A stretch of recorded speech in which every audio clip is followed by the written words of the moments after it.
Jesus, Jesus, let all heaven and earth proclaim.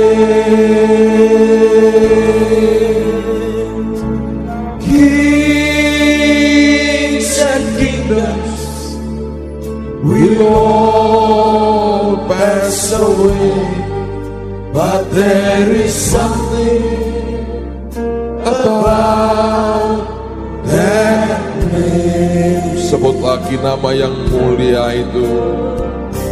Jesus, Jesus, Jesus. There's just something about that name. Master, Savior, Jesus, like a fragrance after the rain. Jesus, Jesus, Jesus, let all heaven and earth proclaim.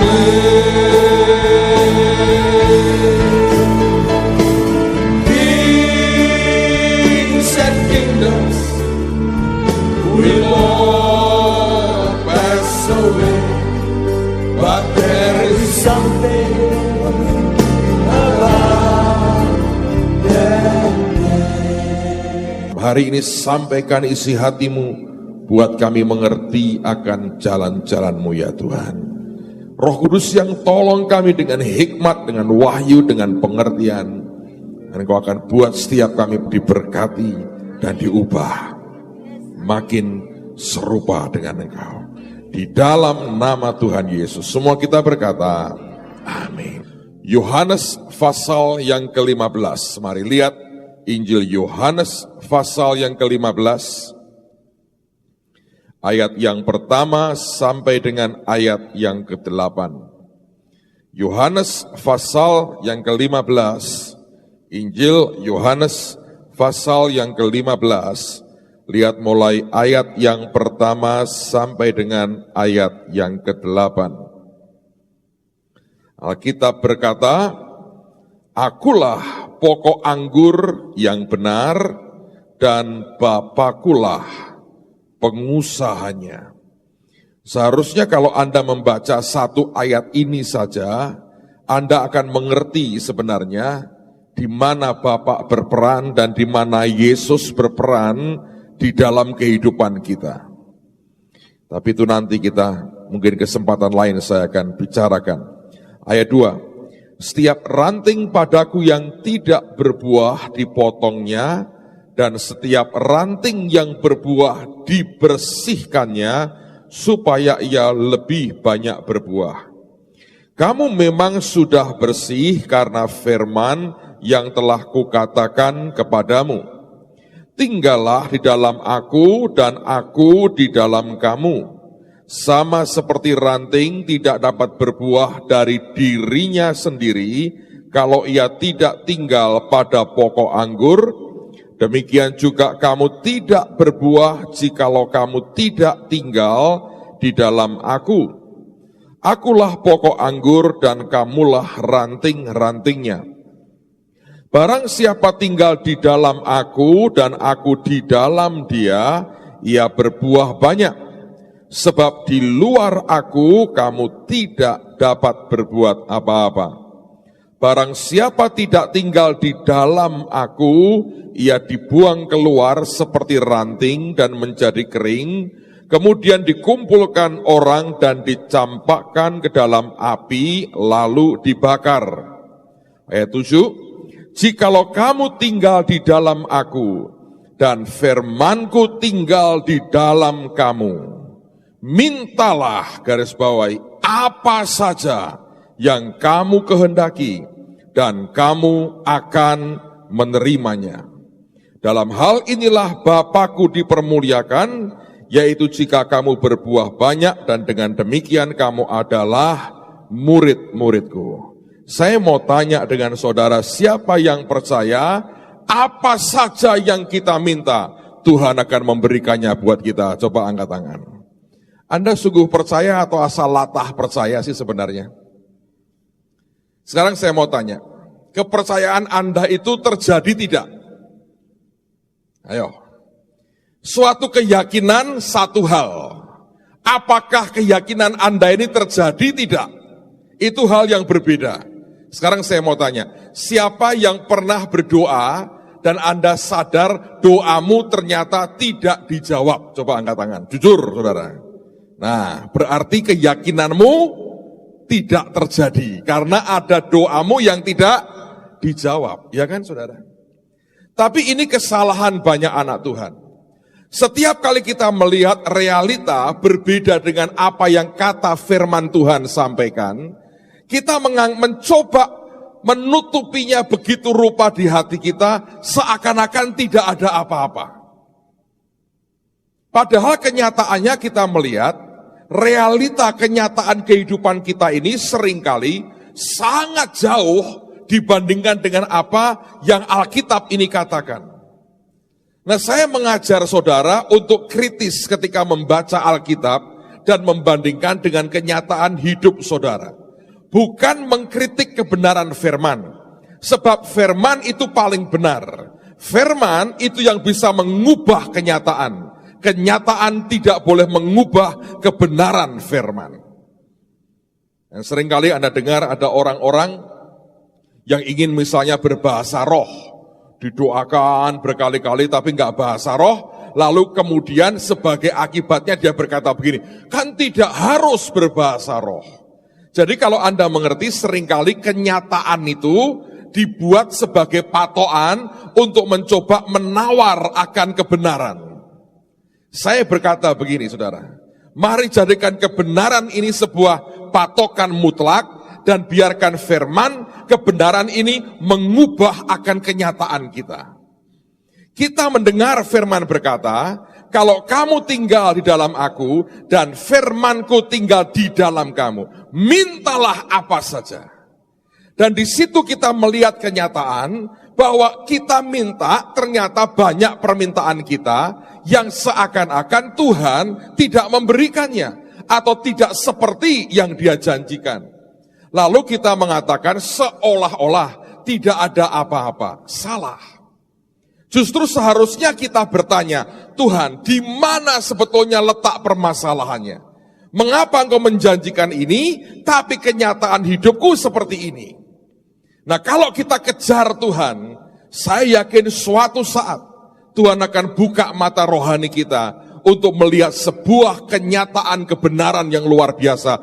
Dan di situ hidup kita diubah dan kita mulai menjadi orang-orang yang mengalami seperti yang Alkitab janjikan dan katakan buat kehidupan kita. Nah, apa yang saya mau ajak Anda renungkan sebenarnya, Alkitab mengatakan, jikalau kamu tinggal di dalam aku, dan firmanku tinggal di dalam kamu.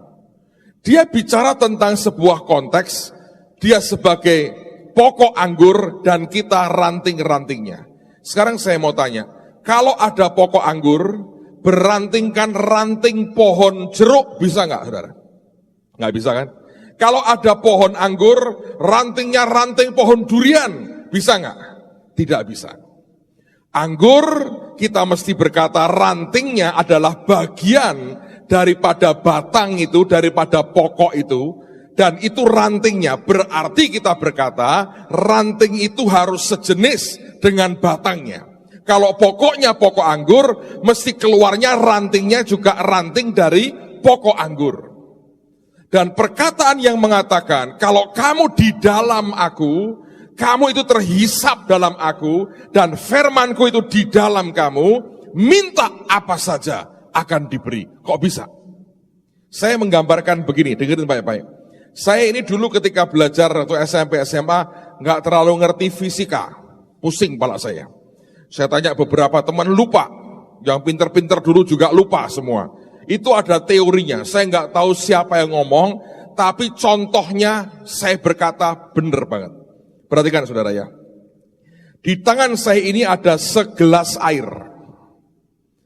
Air ini ada ukurannya. Entah berapa mililiter. Mungkin 20 atau berapa, saya nggak tahu lah. Pokoknya ini ada ukurannya. Kalau air ini yang dalam gelas saya ini, saya tuangkan ke lautan sana. Saya ke pantai, kemudian saya tuang air itu ke lautan. Saya mau tanya, air yang saya tuang itu menjadi berapa jumlahnya?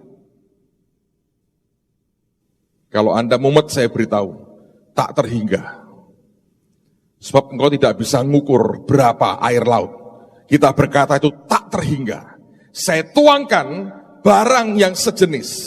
Saya tuangkan kepada tempat zat yang sejenis yang tidak terhingga, maka dia berubah menjadi tak terhingga. Kalau saya rebus air ini sampai kemudian menguap atau kena sinar matahari dan dia menguap, dia berubah menjadi uap air, dia naik ke atas, dia nyampur dengan udara. Saya juga berkata, maka segelas air ini berubah wujudnya. Tapi kemudian jadi berapa banyak Pak? Menjadi tak terhingga. Karena dia di-blend, dia dihisap habis dengan sesuatu yang tak terhingga, yang tidak bisa diukur lagi, yang begitu besar. Dan di situ sebenarnya kekuatan yang Tuhan tawarkan buat kita. Kalau engkau di dalam aku dan firman-Ku tinggal di dalam kamu. Nah, itulah yang sebenarnya Tuhan mau katakan. Kekristenan harus dimulai dengan lahir baru. Kenapa harus lahir baru? Bukan sekedar orang asal ikut-ikutan ke gereja, tapi dia harus mengalami lahir baru. Kenapa? Sebab kita hanya bisa ngeblend, kita hanya bisa dihisap, jadi tak terhingga dengan zat yang sejenis. Allah itu roh. Nah, kalau roh kita ini masih roh berdosa, roh orang berdosa, bukan roh yang dikuduskan oleh Tuhan, bukan roh yang sudah lahir baru, Anda tidak bisa nyatu dengan Tuhan dalam kuasanya. Minyak mungkin sama-sama zat cair. Saya tuangkan, tidak akan jadi tak terhingga. Dia akan masih bisa orang berkata, itu ada minyak di situ. Tapi kalau air dengan air, dia berubah menjadi tak terhingga.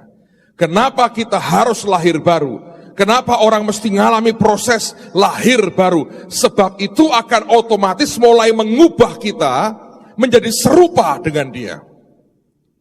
Ketika Allah menciptakan manusia pertama, Adam dan Hawa, Alkitab mengatakan, Tuhan berkata, mari kita menciptakan manusia yang serupa dan segambar dengan kita.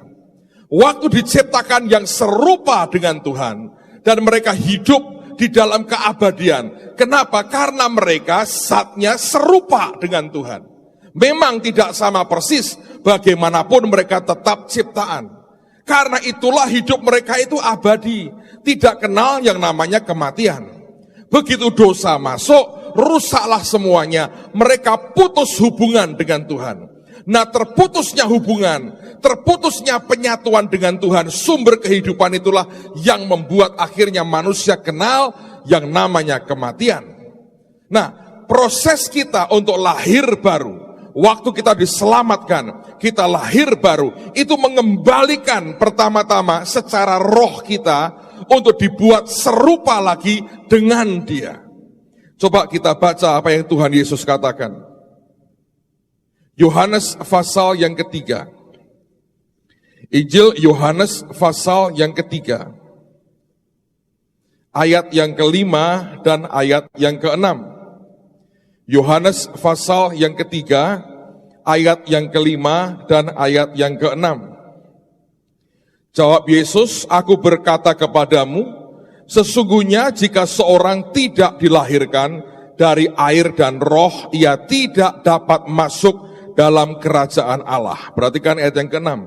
Apa yang dilahirkan dari daging adalah daging, dan apa yang dilahirkan dari roh adalah roh. Kalau kita dilahirkan dari air dan roh, kita akan jadi makhluk roh sebenarnya. Dan Alkitab berkata Allah itu roh. Itu yang membuat kita bisa punya persekutuan, fellowship, hubungan dengan Tuhan sendiri. Karena Allah itu roh. Kalau orang tidak mengalami yang namanya lahir baru, Anda tidak bisa punya persekutuan dengan Tuhan. Waktu engkau mati, rohmu tidak bisa kembali ke Dia karena beda sama sekali. Nah, kenapa kita harus lahir baru? Karena kalau lahir baru, kita manusia roh.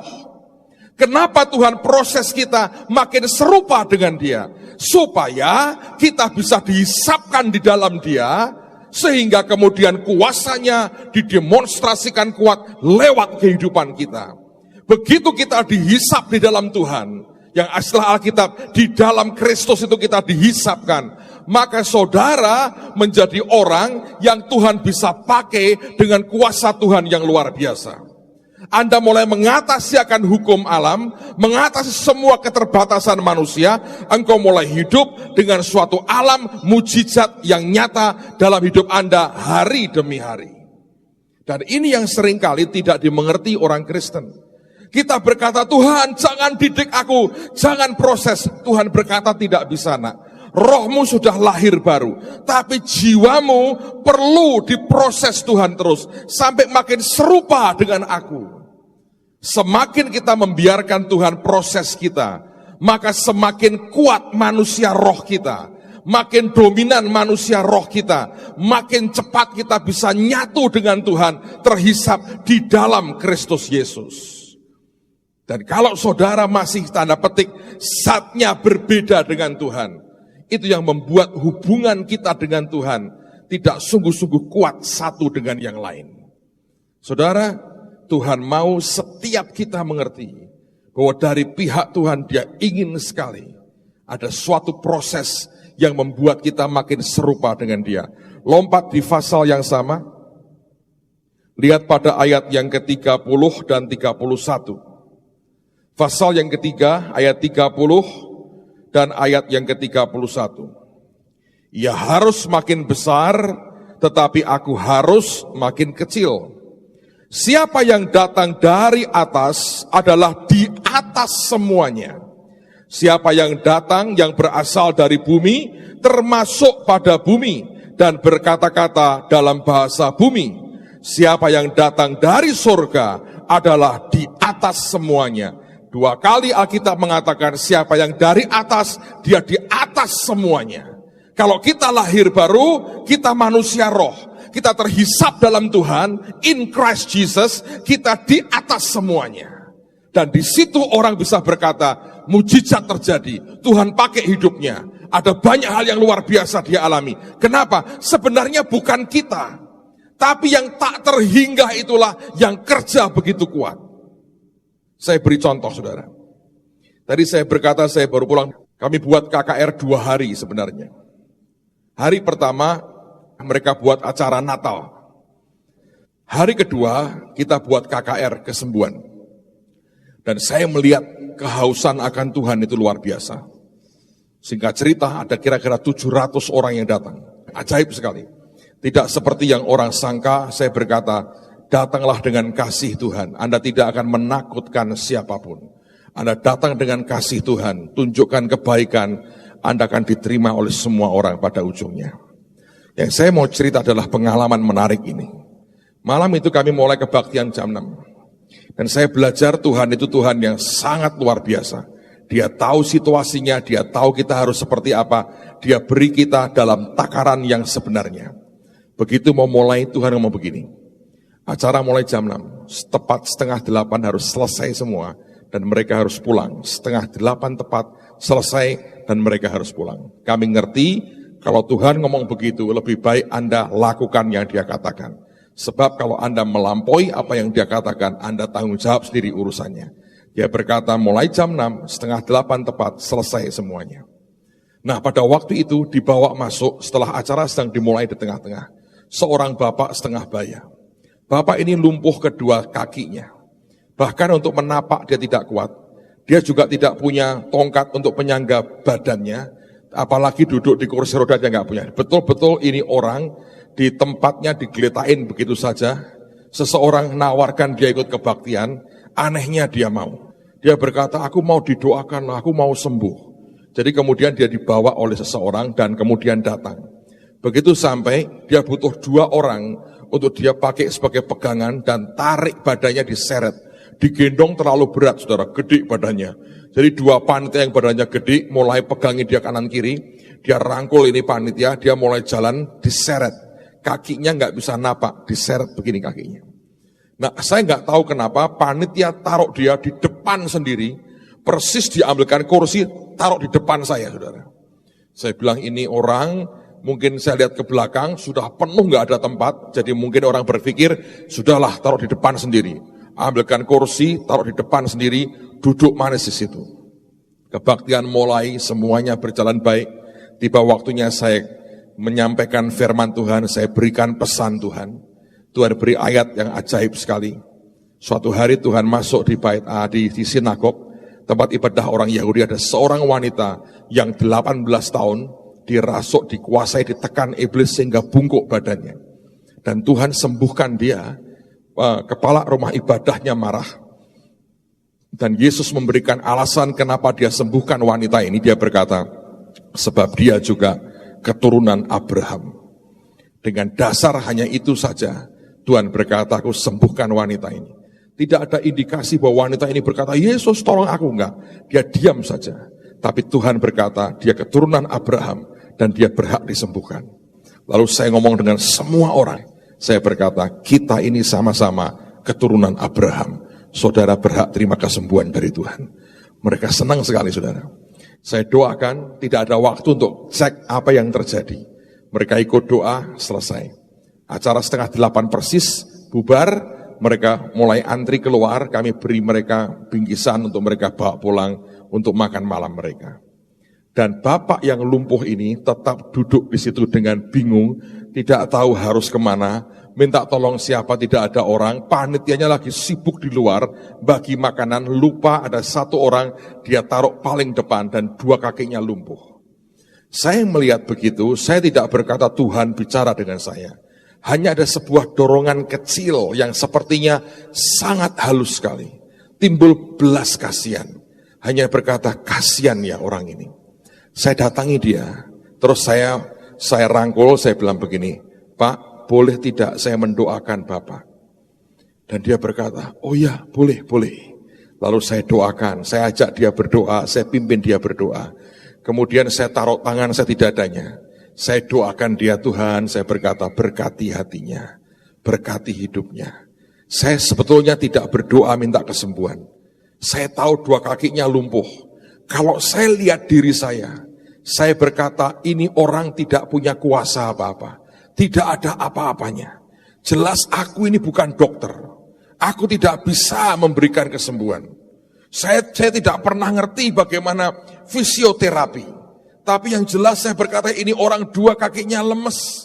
Udah lemes, gak bisa ngapa-ngapain. Saya berkata, apa yang terbaik saya buat? Saya mau doakan dia, saya pegang dadanya, saya doakan Tuhan berkati hatinya. Saya bahkan tidak punya nyali berdoa Tuhan sembuhkan dia. Selesai saya berdoa, saya duduk, panitia lihat saya mendoakan orang ini, ingat ada orang yang harus digotong, saudara. Jadi mereka berdua datang lagi berkata, ayo Pak pulang. Karena mobil yang antar Bapak sudah jemput, jadi Bapak mesti pulang. Dia bilang iya. Jadi mereka angkat Bapak ini, dia pakai 2 tangannya untuk dia pegangi panitia gede-gede 2 ini. Dia pegang, terus kemudian dibalikkan badannya, dan mulai dipapah keluar begini, saudara. Dan peristiwa ini terjadi di depan mata saya sendiri. Peristiwa ini saya lihat di depan mata kepala saya.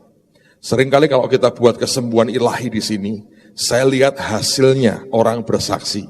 Saya tidak lihat prosesnya. Tapi malam itu saya lihat sebuah cara Tuhan yang belum pernah saya lihat sebelumnya. Dia baru mungkin diseret 2 langkah atau 1 langkah, saya nggak tahu. Tapi di depan mata saya persis dekat banget, sedekat banget. Tiba-tiba seperti orang kena stroke, goyang badannya. Ini 2 orang yang megangi kaget juga. Dan tiba-tiba dengan begitu berani, dia lepaskan tangannya dua-dua.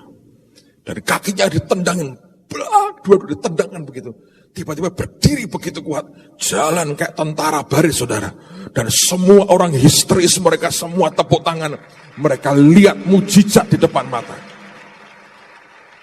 Saya yang mendoakan ikut bengong dan berkata, Yesus luar biasa. Apakah saya punya kuasa? Kalau saya punya kuasa, saya bisa buat apapun yang saya suka. Sebetulnya enggak ada kan.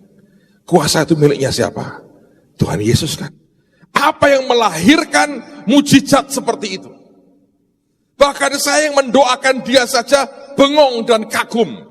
Sadar, tahu diri, bukan dari manusia saya. Apa yang membuat seseorang bisa jadi saluran berkat, dan ketika mendoakan orang sesuatu terjadi. Sebab manusia ini belajar untuk hidup di dalam Kristus Yesus.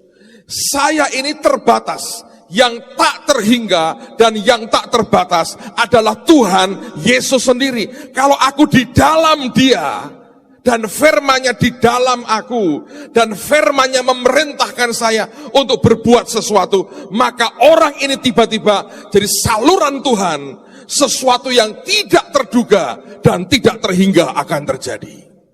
Dalam hidup saudara, hal yang sama berlaku. Kalau Anda hidup dengan kemanusiaanmu, engkau akan sangat terbatas.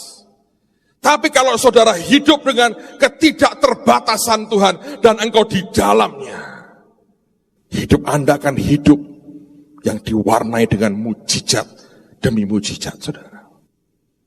Sama seperti orang berkata, 1 tambah tak terhingga berapa? Tak terhingga. 100 tambah tak terhingga berapa? Tak terhingga.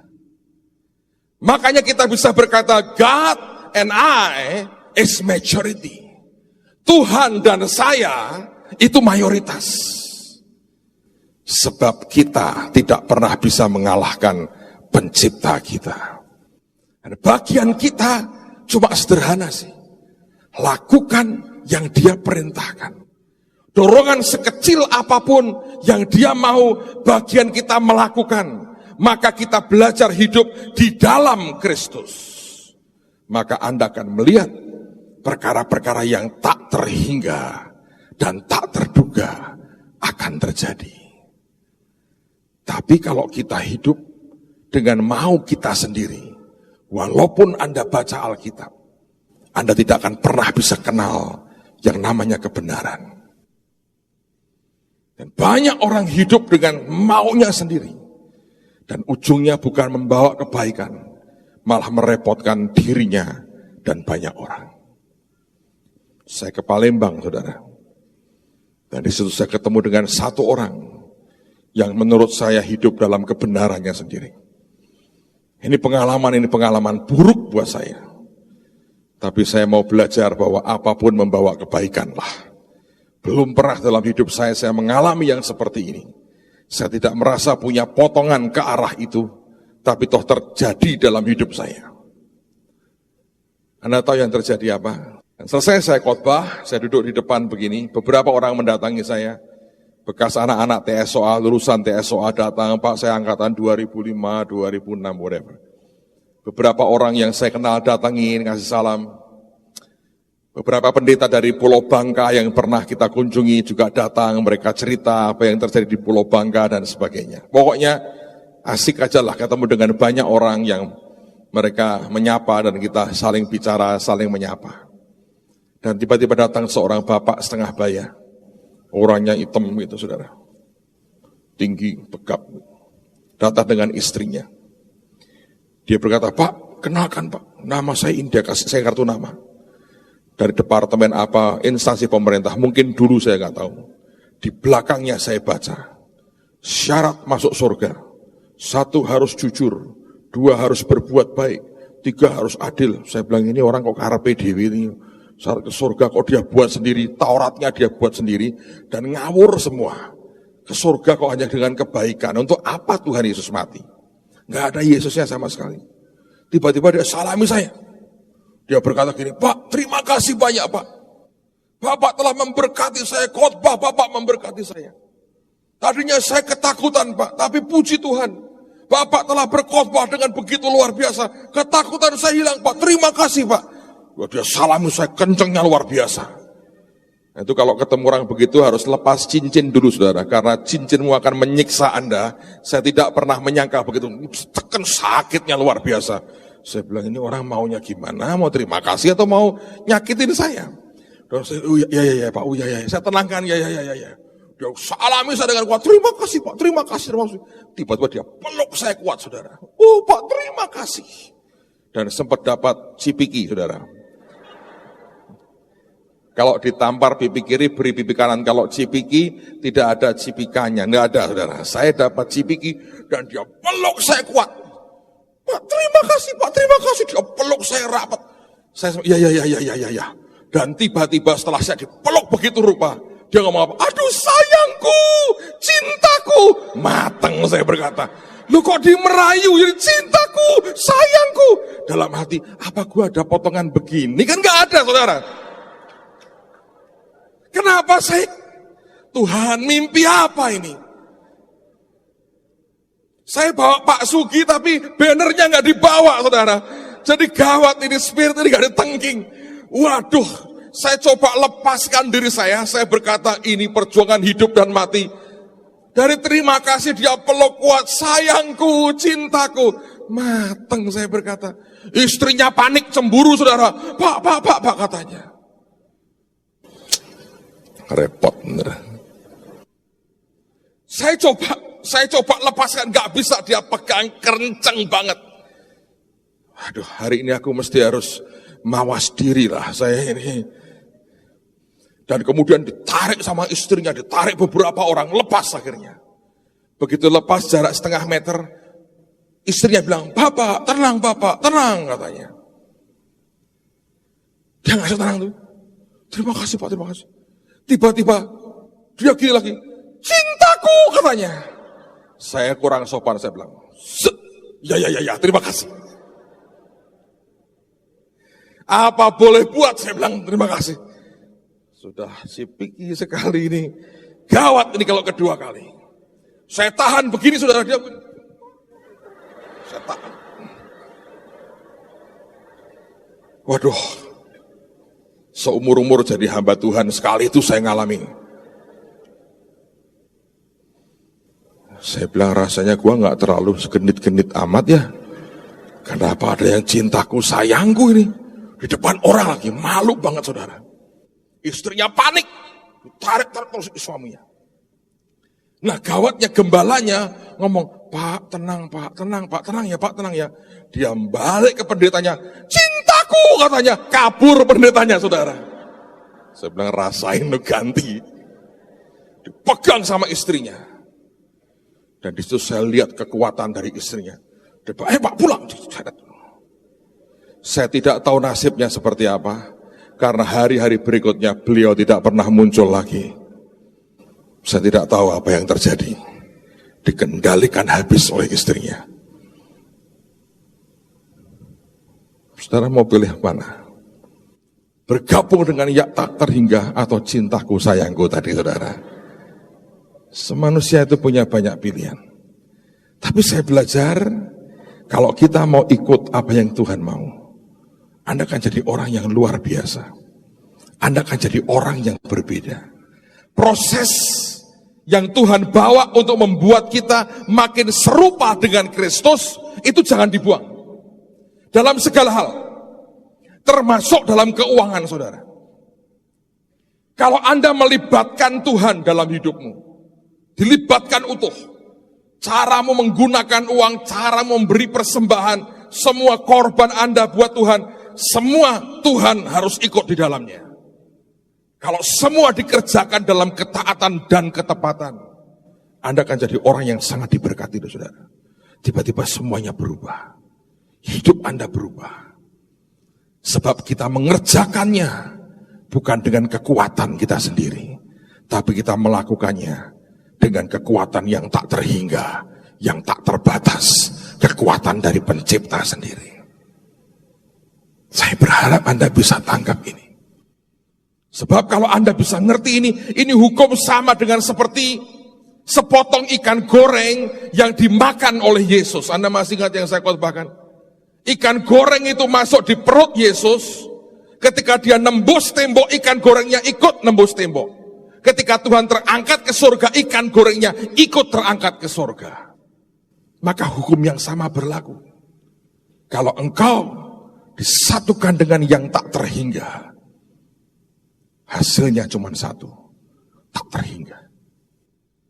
Siapapun kita bersama dengan yang tak terhingga, menjadi yang tak terhingga.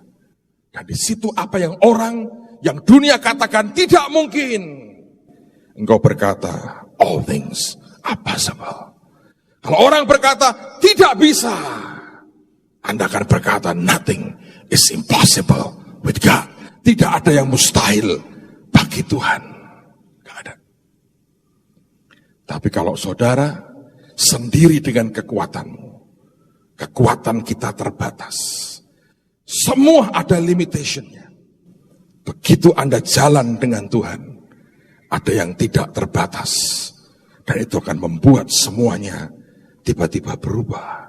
Dimanapun Tuhan tempatkan saudara, engkau tahu ada yang tak terbatas dan tak terhingga yang menyertai kehidupan kita. Dan itu luar biasa loh. Ada seorang dokter bersaksi pada saya nggak tahu apakah beliau, di sini orangnya. Dia kerja melayani di desa di Salatiga. Itu ada penunggu makam keramat, nyembah loh saudara. Katanya bapak ini punya, saya kalah sakti sama bapak. Bapak itu kayak seperti ada kilatan lampu di wajahnya, itu kayak bersinar begitu. Dia nggak merasa apa-apa. Tapi orang itu bisa berkata sesuatu yang ilahi. Kenapa begitu? Ada yang tak terhingga itu loh, yang hidup di dalam kita. Ada sesuatu yang lebih besar dari dunia yang tinggal di dalam kita. Nah, seringkali persoalannya kita seperti minyak dan air dengan Tuhan. Dan Tuhan harus berkata, aku harus proses kamu nak, supaya engkau sama dengan aku. Kalau kita masih begitu berbeda, tidak bisa nyatu, memang sepertinya nggak pisah. Kalau Anda tuangkan minyak dan air, sepertinya di situ bersama-sama zat cair, tapi mereka nggak pernah bisa nyatu loh. Dan berapa banyak orang Kristen yang seperti minyak dan air dengan Tuhan. Kelihatannya sama-sama zat cair. Kita berkata, oh aku bukan besi, aku bukan batu. Tapi Anda seperti minyak dan air. Tetap Anda terbatas. Sampai suatu titik. Dalam proses itu makin lama akan membuat kita makin serupa. Makin kita serupa dengan dia, nyatunya makin luar biasa. Saya nggak berkata kita jadi Tuhan, sama sekali tidak. Tetap kita ciptaan dan dia pencipta. Tapi minimal selama kita hidup di dunia ini, mujizat Tuhan tidak pernah sepi dari hidup kita. Henokh pernah mengalami. Ratusan tahun hidup berjalan dan bergaul dengan Tuhan. Berubah loh saudara. Sampai tidak mengalami kematian. Hilang. Diangkat Tuhan hidup-hidup. Dan itu bisa terjadi. Kita nggak punya waktu karena umur manusia tidak lagi sampai hampir 1000 tahun seperti Henokh dan yang lain-lain. Kita hanya mungkin 10% dari apa yang pernah mereka alami. Tapi kalau ada orang-orang bergaul dengan Tuhan, saya berkata minimal, walaupun secara waktu Anda tidak pernah bisa kejar mungkin sampai seperti Henokh. Tapi di dunia ini, Tuhan bisa memakai hidup kita dengan mudah dan dengan cara Tuhan yang luar biasa. Kalau Anda dalam hidupmu Anda berkata, Tuhan, aku perlu mujizat dalam hidupku. Saya berkata jangan hidup dengan kekuatanmu sendiri. Mari hidup dengan anugerah Tuhan. Mari hidup dalam kekuatan Tuhan yang sempurna. Mari hidup dengan Tuhan yang tak terhingga. Dan siapapun Anda, dijadikan satu dengan yang tak terhingga. Yang muncul adalah yang tak terhingga itu. Yohanes berkata, aku harus makin berkurang, dia harus makin bertambah. Dan lama-lama kita hilang sama sekali. Dan hanya Tuhan dan kemuliaannya yang nampak. Kemanapun kita pergi, membawa dampak dan kemuliaan yang luar biasa untuk nama Tuhan kita. Tutup Alkitab saudara. Tak terbatas kuasa-Mu Tuhan. Semua dapat Kau lakukan. Apa yang kelihatan mustahil bagiku, itu sangat mungkin bagimu. Tak terbatas kuasa-Mu Tuhan. Semua dapat Kau lakukan. Apa yang kelihatan mustahil bagiku, itu sangat mungkin bagimu. Tak terbatas kuasa-Mu. Tak terbatas kuasa-Mu Tuhan. Semua dapat Kau lakukan. Apa yang kelihatan mustahil bagiku, itu sangat mungkin bagimu.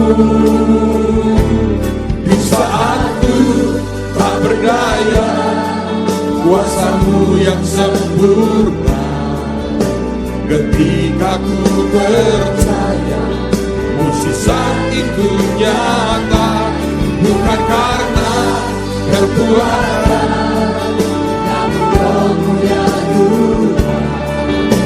Ketika ku berdoa, mukjizat itu nyata. Ya Tuhan, ya Tuhan, ya Tuhan, ya Tuhan. Tak terbatas kuasa-Mu Tuhan. Semua dapat Kau lakukan.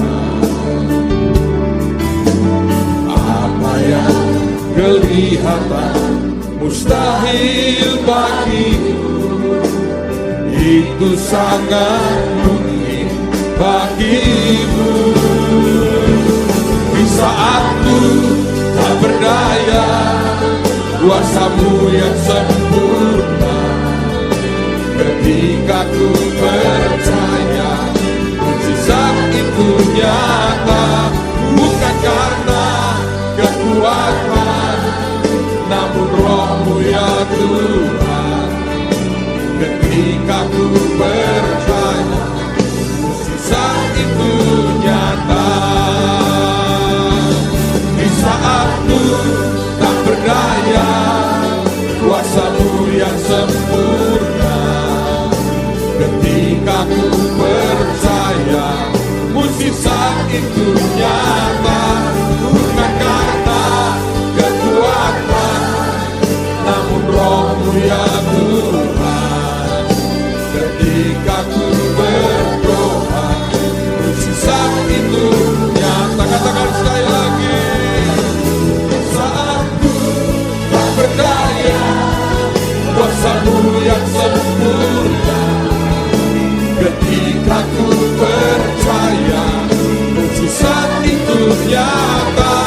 Bukan karena kekuatan, namun Roh-Mu ya Tuhan. Ketika ku berdoa, mukjizat itu nyata. Kalau hidup Anda dan saya setiap kali, sebelum engkau berbuat apapun, kau datang ke Tuhan, bilang, Tuhan, apa yang Engkau mau? Lalu firman di dalam kita mulai bicara sesuatu, dan Anda melakukannya. Mungkin sebuah dorongan kecil, yang bahkan Anda juga seringkali ragu apakah ini dia. Tapi kalau saudara dan saya belajar bergaul dengan Tuhan, satu hari Anda akan dengan cepat mengenali itu suaranya atau dari manusia kita. Pada waktu Anda mulai melakukan yang Dia perintahkan, tiba-tiba Anda dimasukkan Tuhan dalam dimensinya Dia. Ada sesuatu yang tak terhingga dan tidak pernah terduga akan muncul di situ. Dalam hal apapun, dalam hal karir, pekerjaan, sekolah, studi saudara, keuangan saudara, hal yang sama berlaku. Pada waktu engkau mulai lakukan apa yang Tuhan katakan, tiba-tiba dimensinya berubah. Karena saya berdoa Anda akan bawa hidupmu tinggi dengan Tuhan, naik dengan Tuhan, dan berharap hanya kepada Tuhan. Ada yang butuh mujizat, mari naikkan lagu ini dengan iman, dan mulai masuk dalam dimensinya. Mulai belajar, ikuti step by step apa yang Dia mau. Anda akan lihat Tuhan luar biasa. Amen. Mari angkat tangan sama-sama. Di saat ku tak berdaya, kuasa-Mu yang sempurna. Ketika ku percaya, mujizat itu nyata. Bukan karena kekuatan, namun Roh-Mu ya Tuhan. Ketika ku berdoa, mujizat itu nyata. Di saat ku tak berdaya, kuasa-Mu yang sempurna. Ketika ku percaya, mujizat itu nyata. Bukan karena kekuatan, namun Roh-Mu ya Tuhan. Ketika ku berdoa, mujizat itu nyata. Katakan lagi. Di saat ku tak berdaya, kuasa-Mu yang sempurna. Ketika ku percaya, mujizat itu nyata.